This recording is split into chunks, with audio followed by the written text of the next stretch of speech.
How's it going, everybody?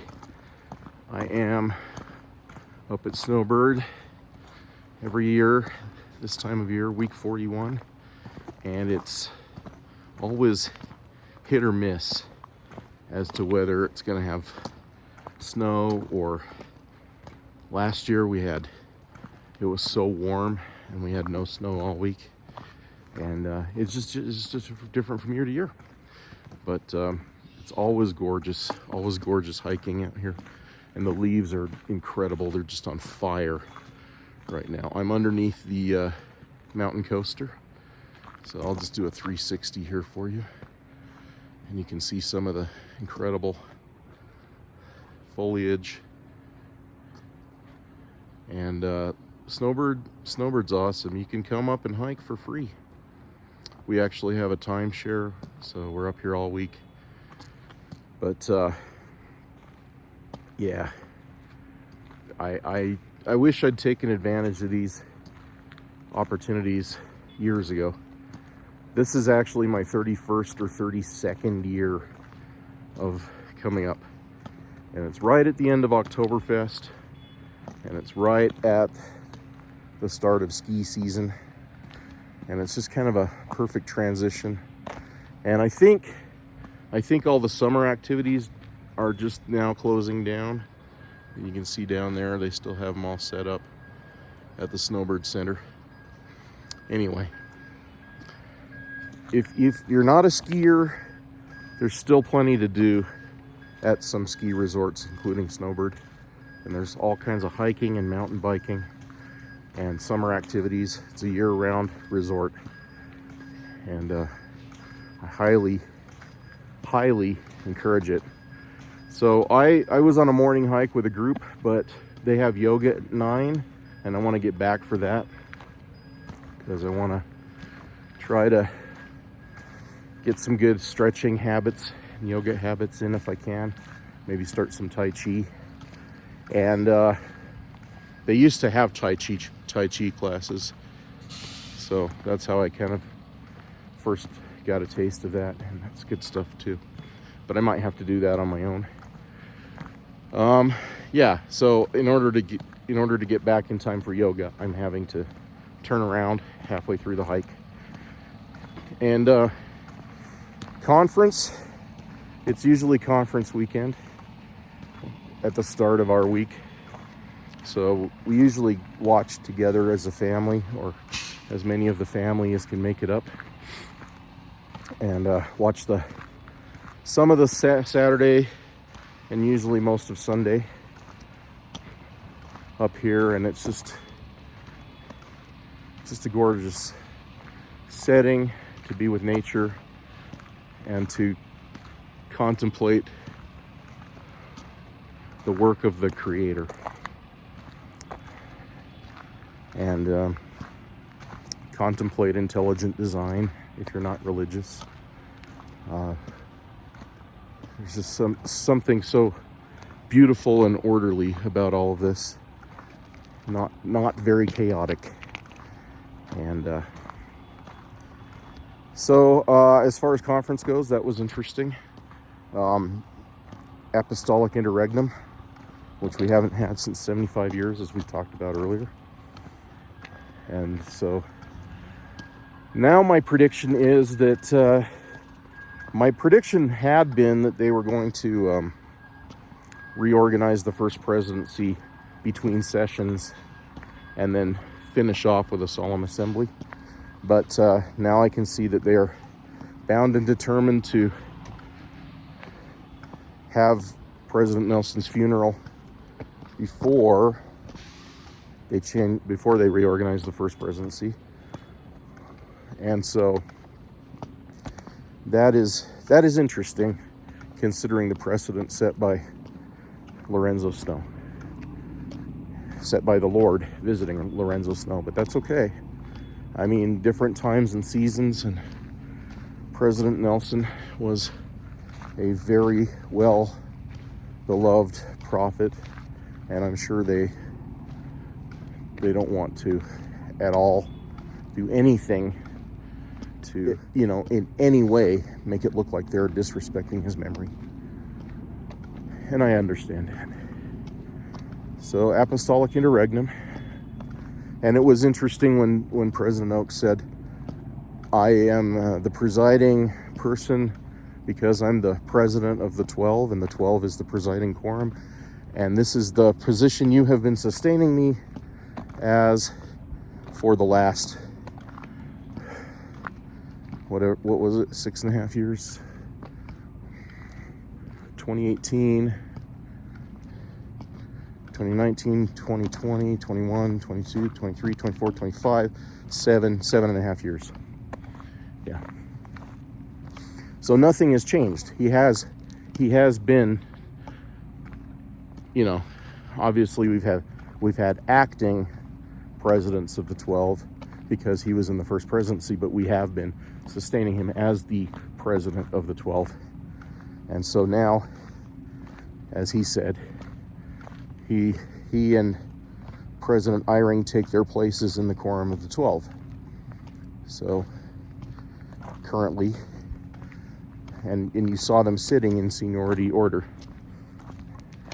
And this is something that Joe and I talked about in that earlier video about how they would be seating. And I said, well, they've always had the president of the 12 seated off to the left of the podium. And they did it exactly like that. So they had 7 or 8 or 9 going one direction off to the left of the podium, and then the rest going off to the right as they do it, usually bookending the first presidency. And so no first presidency this time. Yeah. All right. And that's okay. The church moves forward, and as they pointed out, all of the plans have been underway. I think it was probably wise of them to say, hey, we're gonna halt announcing temples right now, because that was a President Nelson thing, and we're just gonna go ahead and construct the ones we have for now. And trust me, the rapid pace is gonna fire back up pretty fast. But here's the thing: every one of us is an instrument in the Lord's hands. Not just the members of the 12, not just people in the first presidency. Every one of us. And when we commit to obey the law of consecration, that means that we are willing to take up any calling that is presented to us, any assignment that's given to us through proper priesthood authority. And we are exactly the person that the Lord needs for that time and season. And yes, with every change of president of the church, sometimes the way we do things changes. For some people, it's a little drastic, it's a little weird, but it is always what the Lord needs for that time and season. And as long as you know that the Lord is in charge, He is the one who chooses who leads the church, and He knows who they will be inspired to call into positions of leadership at the stake and local levels. And then they in turn will be able to call the people that the Lord needs in the wards and stakes. So it is all in the Lord's hands.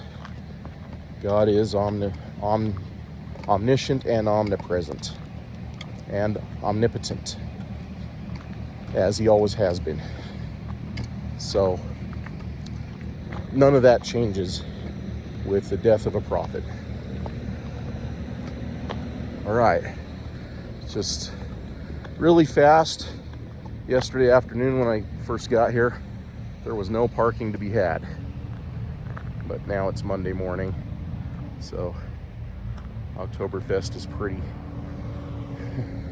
sparse. We have chosen as a family not to participate in Oktoberfest on Sundays, but we're happy to go dance and have really good German food on the Saturdays. And you know, we can make our own bratwurst on Sunday. We can, you know, we can grill it ourselves, and we don't have to engage in commerce. I even bring up my accordion and we can dance if we want to. So yeah, this is all a lot of fun. It's so beautiful up here. All right, take care. Well, I did make it on time to my yoga class, and it kicked my trash hard. And so, but it was good. And I did all the modifications that I could. So I think I really need to start doing yoga and Tai Chi, honestly, and walking. Incorporate them into my routine. I am just so tight in some places, and it's ironic with things like yoga and Tai Chi, like the harder it is for you to do it, the more you likely need it. So anyway, I went to Walmart and I picked myself up a big thick yoga mat and 2 of those foam blocks that you can use to kind of help stabilize yourself and modify the poses. And yeah, it's gonna be awesome. And so I'm gonna I don't know. We'll see if I stick with it. I hope to stick with it. I feel good about it. So like I said, I'm going on a hike every morning, and I'm doing yoga every morning this week. And just try to get some new good habits established or re-entrenched. And yeah, it's good. It's important. Stretching is important. Later.